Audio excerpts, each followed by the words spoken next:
ain't an option. Normal didn't raise no idiot. First was novice intermediate. Expert trying to be a master.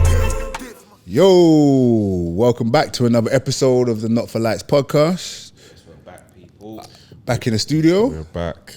It's been a busy summer for all the guys, so we're just gonna catch up today. I'm your boy, Dr.Jude. I'm Mike. I'm Darren Stewart. And we're back, baby. Yeah. Woo! Feels good. It feels good, man. One hell of a summer. We've been busy.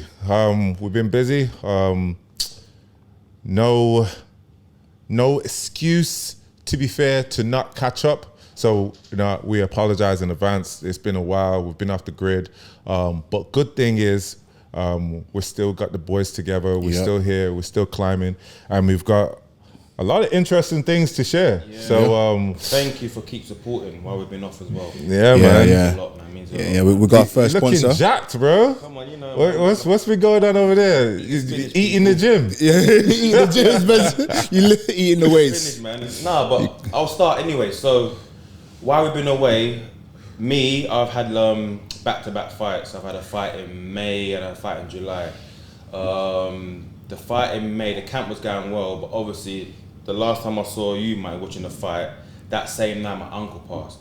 So it was a bit mad. Yeah. And then obviously we had the funeral and then our fight a week later. So obviously imagine how black funerals are, innit? You party, you eat, you drink. I couldn't do all that because I was fighting next week. But we gave him a good send-off anyway. So I went to Italy, wore my uncle's t-shirt, got the job done, happy days. Yes. Where I stayed as well, I don't want to downgrade Rome too much because I was there for work, so I didn't get to really explore. But is what it is. We stayed near some airport things, so nothing was really there. We had to beg the camera crew to take us out into the city. So What did you think of Rome? that's what I'm saying. You didn't really get to see much, yeah? I'm not gonna say too much, yeah, because where we stay is pure motorways and that. Do you know what I mean? We had to beg the camera crew to take us into Rome and try and experience what we can in it. But like I said, went to the hostile territory, got the job done my uncle proud. Nice. How much of your mental state as a fighter, having a loss with someone that's so close to you, how was you able to keep it together for to go into a fight where someone's trying to knock your head off? Oh, you know what? I've been doing some stuff, yeah, and it's my little secret. I won't answer your question, but you have to DM me or pay me, do you know? To get me, because I was in a bad place, as you lot know. I came for a long time. I'm not gonna go over it too much, but I've done what I had to do. And what I did is what got me through this. So, well done. My uncle passed, but I went there, got the job done. Nothing can, do you know what I mean? I won't say that, it made me more angry. I just done my spiritual routine that I do, and tunnel vision, got the fight done, and then boom. I want to know more about this because you know what, I'll tell you. We talked before. I told you surgery is a bit like boxing or fighting. I think. You go into camp, you said, because you have these times where I got to train and then I got something coming up, or let's say I got a big something the next day. It could be anything. It could be an interview. It could be an exam. It could be a big case, right? Yeah. And then the night before, or even the week before, you gotta make sure you're sleeping right, eating right, all that stuff, right? Yeah. And then mentally, you have to know that you can get in there and get the job done. Yeah. And sometimes that night before can be a bit nervy. I'm not even nervous, but then you're rolling around, you can't sleep. So you asked me how to deal with that. Yeah, how do you deal with that? Like on camera, people don't know my secret. Everyone's like, Darren, what'd you do? And I always say my thing. Now that I'd be telling. When people ask me about what I do, you probably see me put online all the time in my stories. People already know. I'm not gonna ask you, Darren, because you're gonna say now that would be telling. I might get a t-shirt made. You know what I mean? So I'll tell you little tricks after that, innit? You know what I mean? Okay, But, like before a fight, I don't get nervous in that no more. You don't? Because of stuff that I do. I can't say too much, but I just deal with it. I'm more watching. The most I might watch is like, I don't know, something to get me ready, something that makes me a bit angry, like I don't know, a bit of Roots or something. I don't know. I might have to do some action to myself like that. Just to get that energy up. Yeah. You wouldn't be content. That'll make you proper angry. Hold on now. That's another little trick, but there's loads of other things. But I'll tell you after. So anyway, I got back, had a week off, and then they were like, okay, I came back. Had a week off, came back, and they were like, oh, Darren, you're gonna fight again in July. I was like, oh, okay, cool. I had a lot of niggles from this last fight, but who is it? Told me the name. I was like, okay, cool. I've been wanting to fight this guy for a while. Couldn't fight him because they said he went to a different weight group, but now we're gonna finally meet. give me that as well. Do you know what I mean? So I prepared for that. No complication with that one. Camp went very well. It was in Wales. Big up Wales though. Wales is a good place, man. Like, you lot can party as well. Big up Wales. So I went there again, you know, and on that day I was fighting, it was my mate who passed away years back from his brother stabbing him up. But it was his birthday and that day I was fighting. So I thought, you know what, I have to represent again, innit? You know what I mean? But I don't want to be this guy that, why Darren was coming out with someone that's passing his top? But I don't give a damn, it is what it is, innit? I was fighting on the day his birthday, do you know what I mean? 'Cause I was meant to be at that birthday and he got stabbed on his birthday. So it was a big one for me. So in July 1st, it was his birthday. So that's deep, man. I walked out in his top as well, Wow. represented, went there, got the job done, and then went to party. And then after all of that back-to-back camps, while I'm trying to rehab my injuries and that, we went to Cape Verde for a holiday. Nice. That was beautiful because, like, I'm not gonna say I'm not the richest and that. Do you know what I mean? I get by. You guys know what it is. You know, I try to I do the best for my family, and every time since my kids have been born, we just travel a little Ryanair and that. And I thought, let's go Cape Verde. Want to know like what TUI line, whatever. I'm used to traveling. I began America loads of times. You know what I mean? Mrs. began. So I'm used to TV screens, innit? So my kids got on the plane, they're like, oh my God, Dad, there's a TV. It's TV on the plane. It's nice to see. That excitement is nice, isn't it, as a dad? And yeah, of course, they put me a bit of debt and all that, but I don't give a damn, bro, like, because I can die tomorrow and my car will get wiped. You know? We just had to cut away for a quick second to leave you with a quick message. Make sure you subscribe. We are trying to grow this platform. Season 1 has been a smash. Make sure you check out the previous episodes. Season 2 is going to come in even bigger and stronger. So subscribe so you don't miss out. Peace. As long as my kids can say, I've been somewhere like that. Yeah, you know yeah, I mean? yeah. So they have the TV screens and that. They enjoy the whole fight. It's like 6 hours to get there.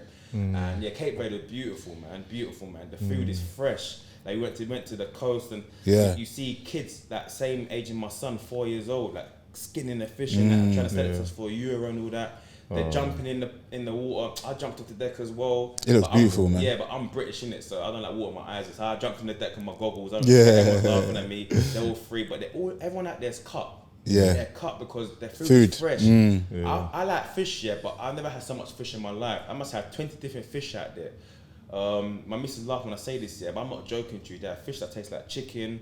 There are juicy fish, dry fish. Where did you stay? Did you stay in a resort or like?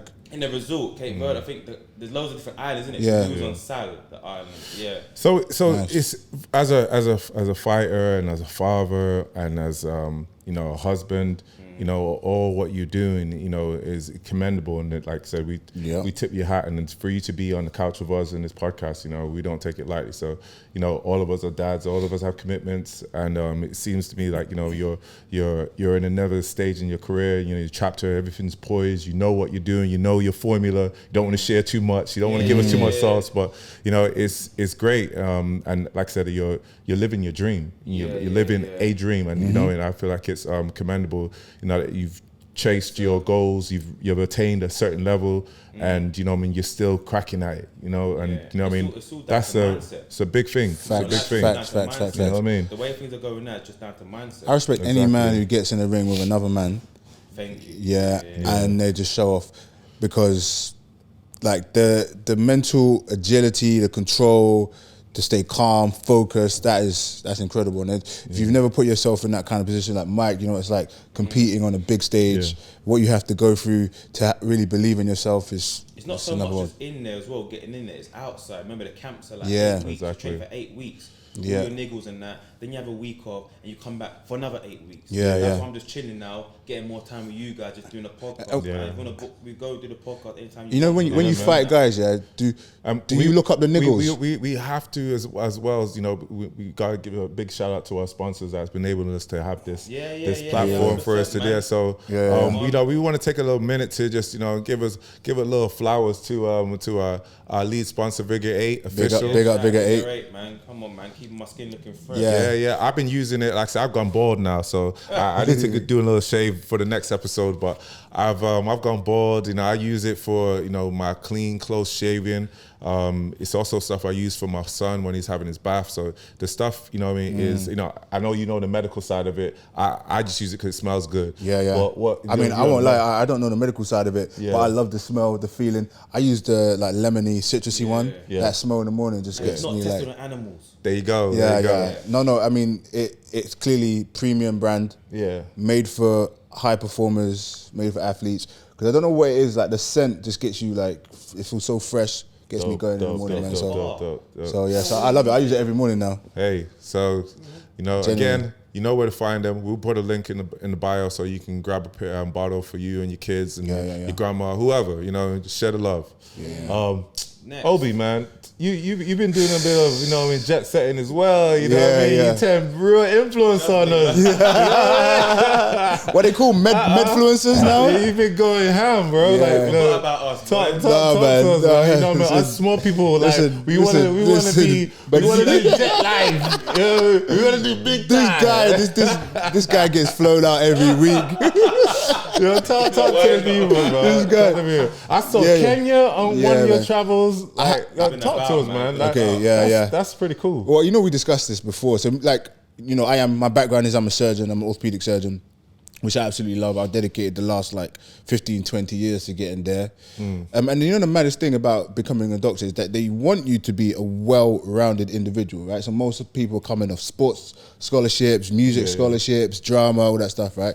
But the second you become a doctor or a surgeon, they want you to be like one facet. They want you to live, breathe, die surgery, which we did for a long time, and you suppressed that. But over the last few years, you know, as you guys know, I'm really creative and I love kind of picking up my camera, shooting whatever, photography, filmmaking. I even studied some documentary style filmmaking. And I thought, you know what, this year we're just gonna go all in. So I teamed up a little bit with, you know, YouTube, and I've worked on a few projects, and I've finished the YouTube Black Creator class. Big up YouTube. Well done for that, yeah. And they only take a handful of influencers in the whole nation, right? Yeah, so basically what they had this initiative called YouTube Black, and they selected, I think, about 25, 30 black creators. And they get thousands, obviously, thousands of black creators, and they select a few, and then they say, okay, these are the creators whose voices we think we should amplify on the platform. So we're going to give you a better platform. We're going to give you some funding. We're going to help you with script writing. So we had lessons. We had TV directors. Uncle, do giveaway now. Do giveaway. Yeah. We are waiting. We can do it, man. We can do it. But so, you know, they teamed us up with directors and writers and all this. So we had lessons every week. It was amazing, like to get put through like a proper like creator class. And then at the end of it, they flew us out to Kenya. It was an amazing experience. I'm sure that must be tough. Like, you know what I mean? You live like a Clark Kent lifestyle. You have a corporate job, but then outside of it, you live like a rock star lifestyle now. You know what I mean? You know, you like that. I like that. That rock star lifestyle. So your colleagues get a bit envious of when they see you coming in and like, oh, sorry, man, I was just out at the Brit Awards. You know what I mean? How is that when like, they see you now on this new life platform? Well, surgery is very traditional, right? And they want everybody to kind of be beige. So when I'm at work, I don't really, I just do my work, get in, look after my patients, help my team. I'm just very, I just told the line. But very occasionally I get called out, and it's been awkward a few times. Like I've been in a corridor and like some people have walked past and they're like, oh my God, you're Dr. Jude. I saw you at the Brit Awards yesterday, or I saw you. And I'm like, you know, yeah, that wasn't me. And my team are there looking like, who's this guy? So yeah, it's a bit like Clark Kent, because at work, I'm full work mode, and then outside of work, I'm a bit more of a creative. But you know, I'm learning to juggle both. Like Kenya was amazing. I got to go to the State House, met the president at the presidential State House, met the governor of Nairobi. Now me and Big Up Sakaja, we're boys. Can they get my guys access? Because I have some people that need to clear roads. I asked him, man. I said, listen, can I get like some diplomatic privileges? Some friends in some high places. But yeah, but this is all because of my camera, right? You can be the best doctor in the world, you can do the best surgeries in the world, and that's great. But you can only help the person in front of you. I hear that. But with the camera, I have the ability to reach and help millions of people. I like that. Dude, can I ask you something? Yeah, you see when you're doing your like the operation side of things, I know you got to be serious, but do you ever have that conversation when you're doing it? A bit random, I know. Conversation. Like when you're doing the surgery. Oh yeah, of course. Like, you crack jokes sometimes. Yeah. Because you're there for hours. Because you imagine, right? Yeah, you're in surgery. There's often no windows. Yeah, and one case alone, you could be there for 4 hours, right? 4 or 5 hours on your feet. Me personally, every surgery is different in terms of how they get through. Like me personally, I do play music. I like music. Okay, yeah. So I've got certain playlists. And it depends what kind of case I'm doing. You know, sometimes you want it mellow, and sometimes you want the beat picking up towards the end. So I keep my music in the background. That keeps my heart rate going, keeps me like focused and in the zone. And then obviously you're operating with usually another surgeon. And for most of the case, you can be talking. It's very, sometimes there's bits where you got to really focus and pay attention, and then there's other times where you can talk a little bit. So you have to find ways to to get through. What do you do when you're in a surgery? I've got random questions, sorry guys. I'm just like this. What do you do in your surgery when you're there for Abby go to the toilet? Oh man, well you got to hold it. You got to hold it. So you get really good at holding it. Is it? Like really, ridiculously good. Like very occasionally, I'm about to start a case. I know this case is gonna be 3 hours, and just as I'm about to start, I can feel that coffee coming back, and I'm like, oh. Tell me a bit about in terms of obviously you're judged on basically the success of the surgeries that you do. Do you keep a track record of successful ones, not successful ones? I feel like you are the star of the show when it comes down to in that theater room, when it comes down to I've watched a lot of the series and movies, and it's like everyone's, hey doctor, do you need this? Do you need that? And it's you're they want to just make sure that you have everything that you need so you get the job done. Yeah. Do you ever walk out and it's like, listen, I effed up that time. I tell you the truth. The thing about surgery is there's so many factors at play that determine whether your surgery is successful or not. Yeah. Okay. Not just the surgeon. But ultimately, the buck stops with the surgeons. If the surgery isn't a success for whatever reason, it's usually the surgeon who's going to take it to heart, even though it might not necessarily be him. You're the captain. Yeah. You know what I mean? Exactly. You got to go down with the ship. You go down with the ship. And you lead. So if it's not successful for whatever reason, the buck stops with you. We keep it. Well, I personally and most surgeons do keep a record of every single surgery we ever do. So we keep a logbook. And of course, a lot of surgeons will keep their success stories. We see cases that did even better than we were expecting, and we're absolutely thrilled. And do you play back on the ones that you don't do well? Or once you leave that theater room, PTSD. Listen, every surgeon has had complications. And they say if you've not had a complication, you've not operated enough, because surgery. I think the mic is too. Oh, sorry.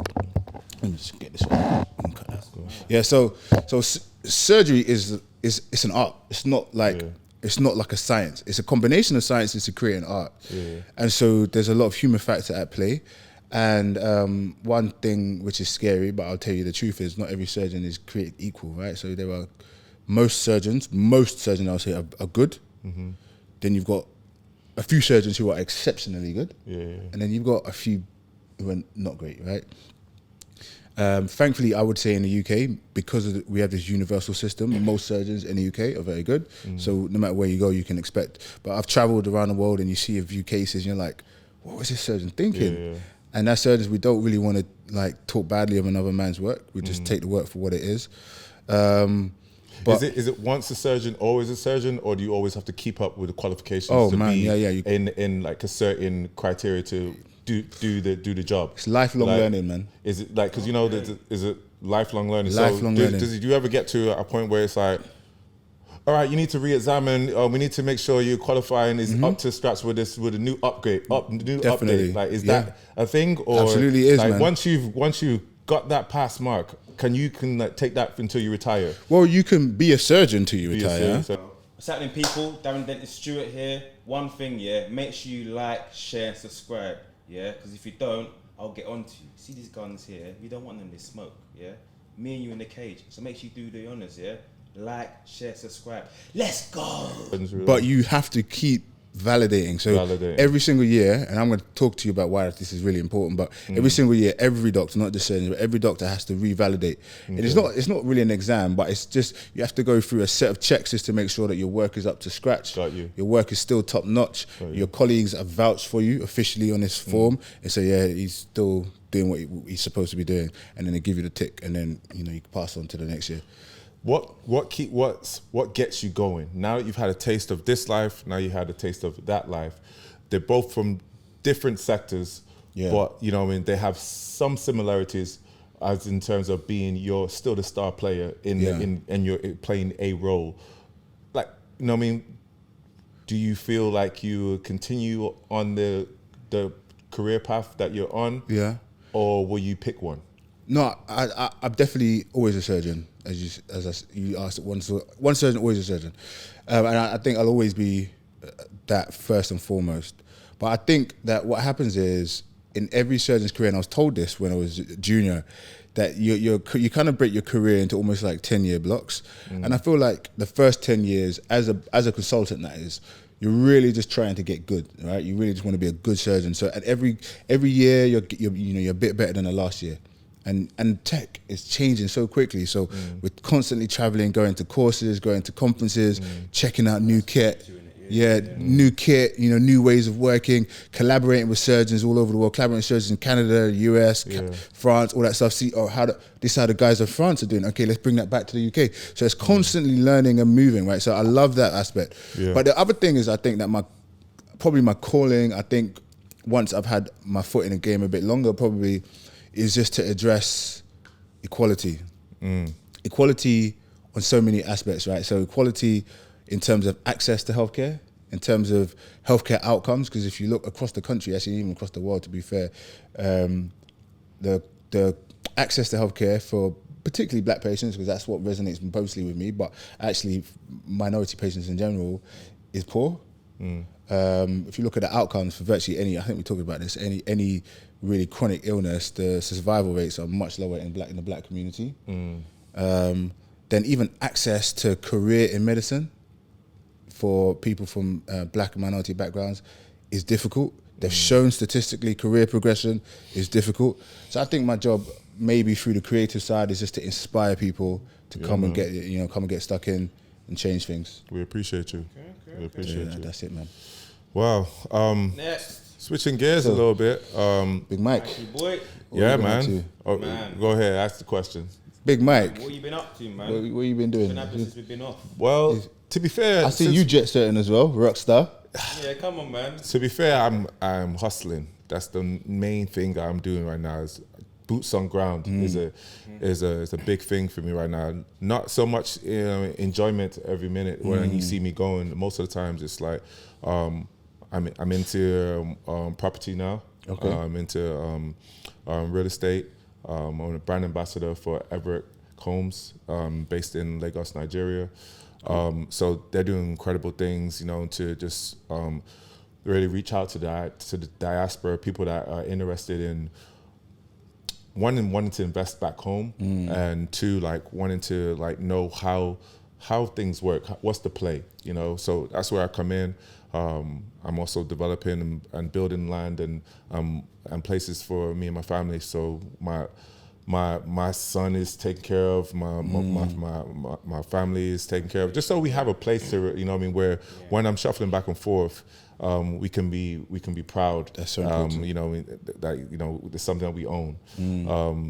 I've said it before, like I said, it's another feeling to like have land or have something, of your that you own in another place, part of the world, and it's not, not saying that in terms of, like it's an easy thing. It's a grind. That's why, as we speak right now, it requires a lot of my time, a lot of my commitment to go there and, to create these relationships and also to build capital and be making money. I know you said, go on. I know you said you bought a property, which is amazing, because I think there's a lot of people in the diaspora who want to invest in property. Yeah. And maybe feel slightly limited to UK, but actually, I think, as you said, it's important to actually maybe think a bit further afield, like Nigeria. I think it's perfect. Yeah. I think land is a great investment. So, have you purchased land already? Yeah. So I'm working on a unit, on a joint partnership with the my firm who I work closely with, Everett Combs. They're the masterminds. This is like another career for me. I've taken a year away from sports to try position myself for life after sports. And one of the best things for me, I've always been told, is you can't go wrong in investing in real estate. So part of that is me. I'm learning through these experts. They've been there, they've done that, you know, they want to take me under their wing and they're showing me the way. So for me, like, I'm always been that vessel, like, you know, once I learn stuff, I try to share it with all my closest, my friends and family, and I want to also encourage other people. There's other ways out of the rat race. How are you finding navigating like real estate and land in Nigeria? Because I think a lot of people just like maybe they don't have. Well, one thing that is completely different to like the Western world is, you know, when they don't really have that same bank community or culture where, oh, I'm gonna take out a mortgage here at such and such bank, and they're going to spread it out in 18 years mortgage. It's not like that. You know what I mean? It's you're ready or you're not ready. Pay cash. You know what I mean? And you know, part of them is outright cash.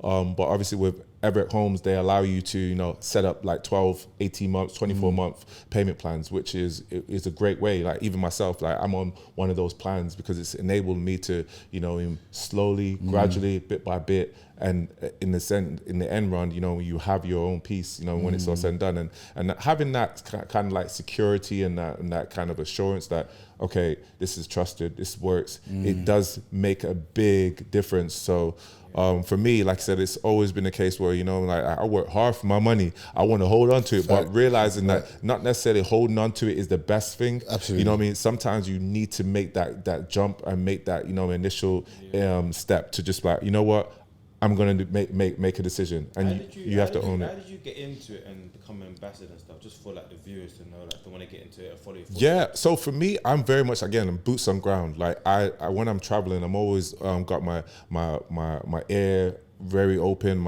you know, to what's happening, where the places to invest, but also where do I want to live? You know what I mean? I always encourage people, you have to go there for yourself. You have to understand, you know what I mean, if this is something you want to do. For me, I need to know in terms of the traffic, you know, the commute, the setup, my neighbors, everything, the structure. It needs to be something where I can do that. You know what I mean? Otherwise, you know what I mean, you're going in blind date. You know what I mean? Blindfolded, you trying to find something, you know, a needle in the haystack.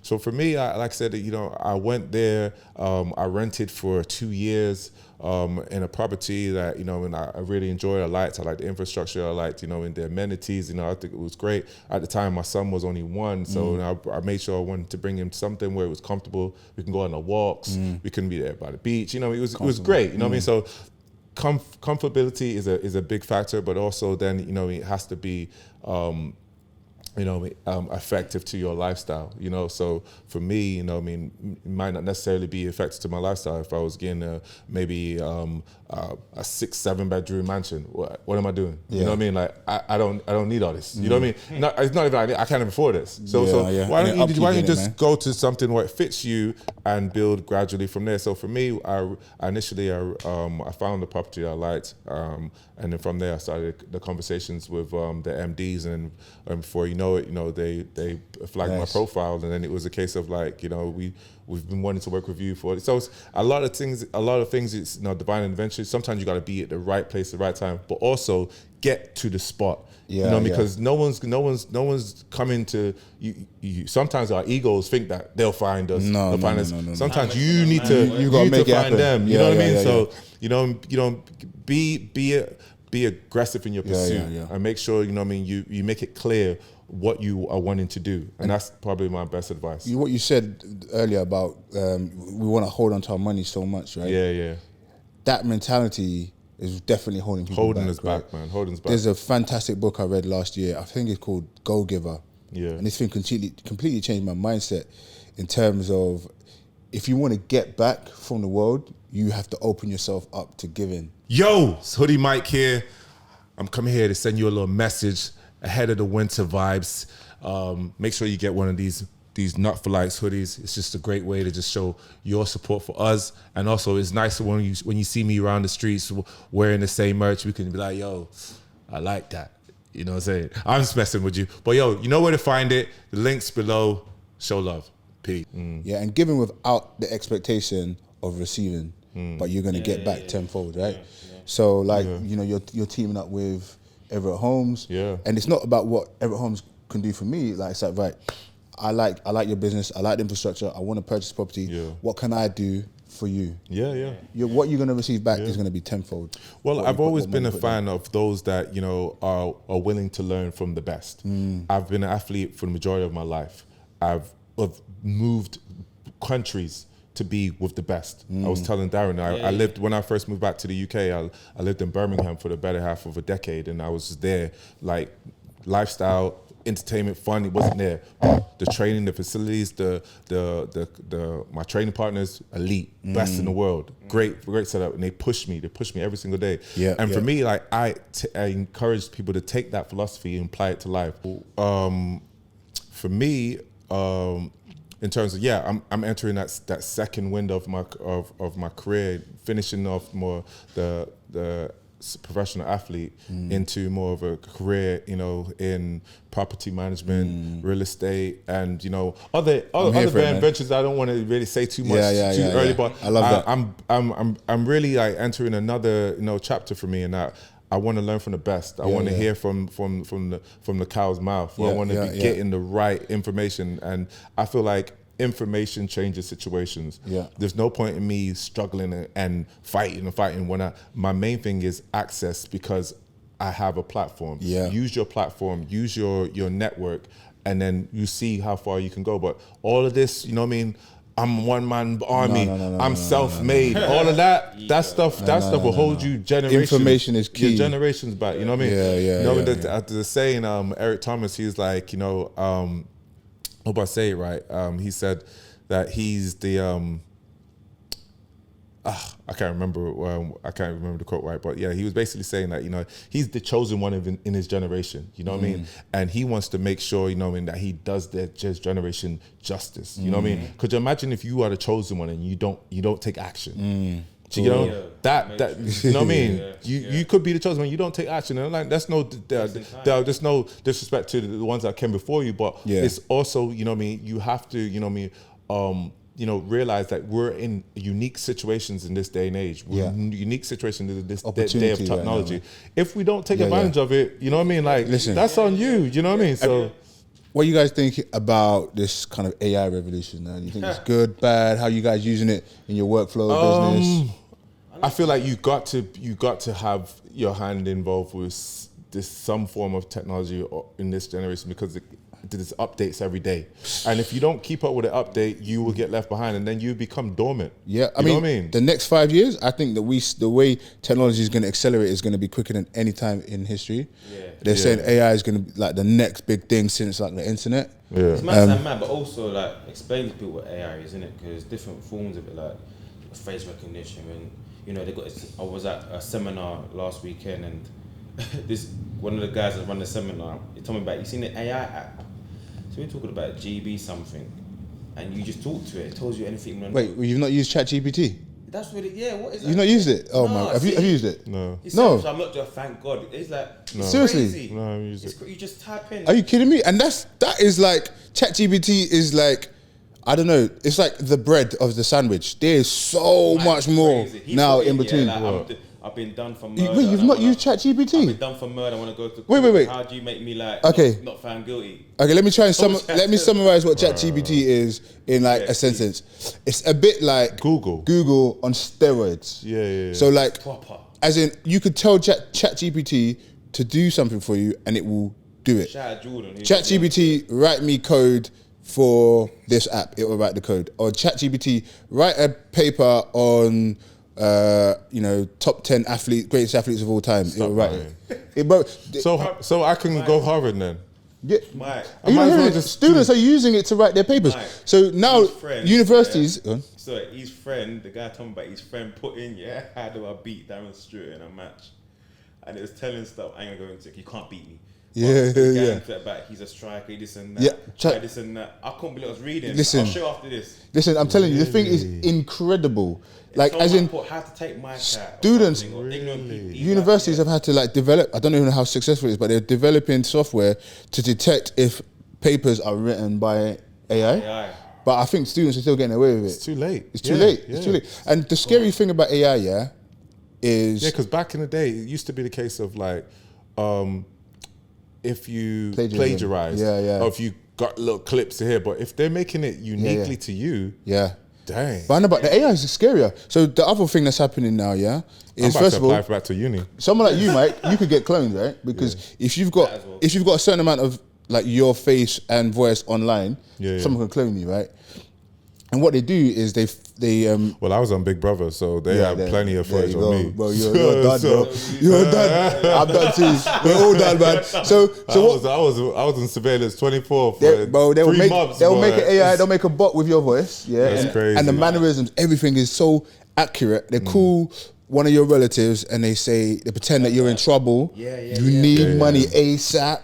And they're doing scams, and people were transferring money to get you out of trouble, only to find out it was a bot. It's crazy we saying these things there, but there was a time when there was once upon a time when people were probably saying the same thing about. Did you know that there's a thing called internet? Yeah, and it's coming. and in the internet you can go on Google and you can be like, add your address. And it will show you where you live. Yeah. It's obviously those type of things. You know, we're entering a new age, new era in technology, and like I said, we have to adapt with anything. You know, I think there was a time and place where when they had cameras on laptops. You know what I mean? When they had it's all these Skype was a wild but thing. you see the issue now, is that the legal and judicial system, the education system, the banking system are not ready legally for the implications and abilities of AI. And there's already shown cases where people have used doctored evidence that was created by AI. Like this, I think there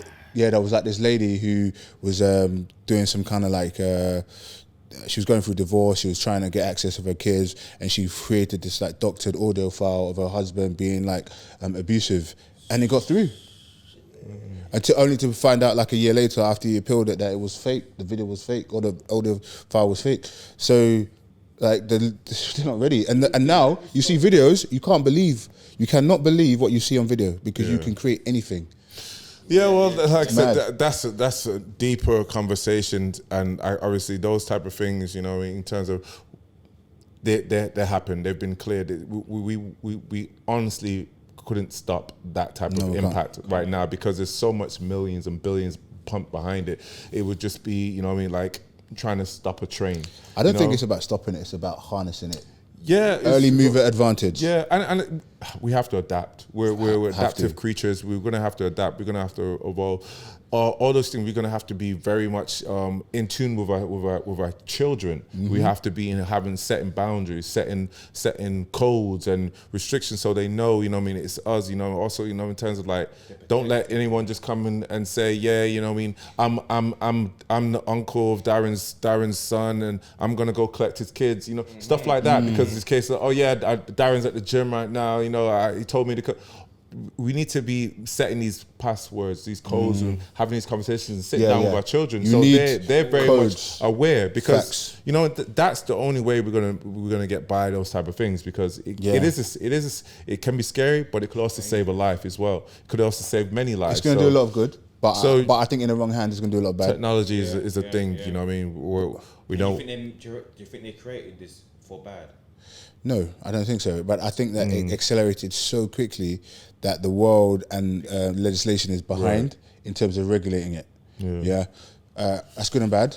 It's bad because it means it's going to be misused. People are going to use it for scams. But it's good because at the moment it means if you're a business owner, if you're a tactician, you have so much now available at your fingertips. And if you can move and use it early, you have an opportunity to outpace maybe your competition. But I think actually we're already kind of late. People are already harnessing it. But so in the words of Dr.Jude, OB, Mandem. What up?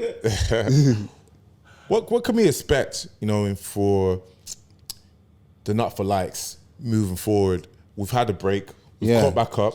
We've given them a bit of the gist of where we've been at, what we've been doing. What can they kind of expect, from the crew? We still desperately are wanting to get so many more guests on here and sit down with us. What can we expect, Darren? Dr. Jude? One thing I'll say as well, don't be afraid to holler at us and message us, innit? Anything you want us to talk about, anything or bring this one on, help us out as well, because it's not for podcast, but we're a family, you're a family as well. So if you suggest that, how about bringing this person on and going forward. Give us tips as well, because every day we're learning. We're not ignorant. We're always open to learn. Do you know what I mean? So if you've got any tips and topics for us to talk about, let us know. Yeah. Don't be afraid to DM us. You know what I mean? Share us and. You know By now, hopefully they can get the vibe and the concept of what we do, what we are, where we come from, what the conversations we're trying to push. All those type of things, you know what I mean? It's like I said, you've seen what we've been able to accumulate over these months. It's gonna, our first season. We really want to get some, you know, movers and shakers here, people that have interest in stuff that we can amplify and push their voices across to these masses, to these mediums. Yeah, you know, I mean, I have spoken with some really exciting guests who are keen to come on, so I'm looking forward to lining that up for the next season. I think obviously we're all busy, we're all, you know, businessmen, pro athletes, surgeons, all that. So, but I think that chemistry and that synergy is amazing, and so, you know, I think we're gonna just keep doing what we can, come together and getting those guests in. It's gonna be bigger and better, I think. Sky's the limit, man. Let's really push this, you know. And guys, and for those that have been watching these episodes, that have been tuning in, following us on the gram, been subscribing, we appreciate it. We see you, and I love that you guys are just as excited as we are for us to continue. I know you want it more regularly. We're trying. You know, I'm on his case every day. Give me the videos, give me the files, so we can edit them. Because I know, I mean, you guys have been patient. You could have just left and like, you know what, these people ain't serious. So I appreciate that, and trust me, we're gonna be pushing a lot more to come. So, man, I'm excited. This has been a great sit down again with the man them. With the man them, come on, man. It's been good, man. Listen, always supporting each other. I mean, I'm not ready to go. I still got some questions for you. Oh, for you, Darren. Me, for you, Darren. Listen, I know a lot of viewers are going to be in my situation. You know, we've maybe eaten a little bit too much this summer. You know, we've maybe taken our foot off the gas with our training, and I have that, right? And bro, you're an expert, in cutting, making weight, getting trim. How do we go about that now? And the summer's coming to an end. Like, what's the regime? I'm not gonna give too much away, but it's just discipline. Stop being greedy. That's it. That's it, yeah. Yeah, that's it, man. I'm long on the podcast. Like, trust me, just stop being greedy. Discipline. You know how much you eat. You know if you're eating too much. You don't eat junk, and you keep snacks and that in the house. Obi's trying to get the biceps, ladies and gentlemen. Yeah, he's trying to get the my biceps back. Obi's not even asking for no one else but himself. No, I need a PT. Obi's like, is that it? Be more dedicated, yeah. He's like this. I know, I'm dedicated, bro. Come on. Because if I tell people my diet, and they'll be like, "How's he been doing it?" You know what I mean? But part of it comes from discipline. You have to eat a bit of junk, because if you don't eat junk, you're not happy. Then you get stressed. Stress holds weight in your body. You're not getting your results. You know what I mean? But the key thing to your answer is discipline. Take how you want to take it. So. There you go. There it is. Look at this guy. He's looking ready to take a head off, man. Whoa. It's good, man. It's good to see you. This is. You're looking at the fine specimen, ready to listen. This is probably. What would you? How many fighters do you feel like can walk around with like this type of like size on a regular? Do you get what I mean? That's quite impressive. Could you imagine, like, you know what I mean, when he's bulking? Yeah. Yeah, when I retire. This is in between He's going to be at Carnival this coming up. This next. Watch out for him. If you guys see us at Carnival as well, holler. You know, I'll be there with my little man them. Oh yeah. You know, so I might even wear my Not For Likes t-shirt. Yeah, I'm man. a role model, man. You know where to find us. I'm the us. school run as well. Got to be the baddest dad in the school run. That's it. Model, you know what I mean? So. Well, listen, Darren, close us out, man. Yes, people, man, that was a good show from us. Hope you enjoyed it. Please like, share, subscribe, all of that. Follow us up. Insta, all platforms, please, man. I'm Darren Stewart. Don't forget the merch. Go on. There should be a little link in the description. Get yourself a hoodie. Get yourself a little t-shirt. And we'll see you next time. I'm Dr. Jude. I'm Mike. Peace.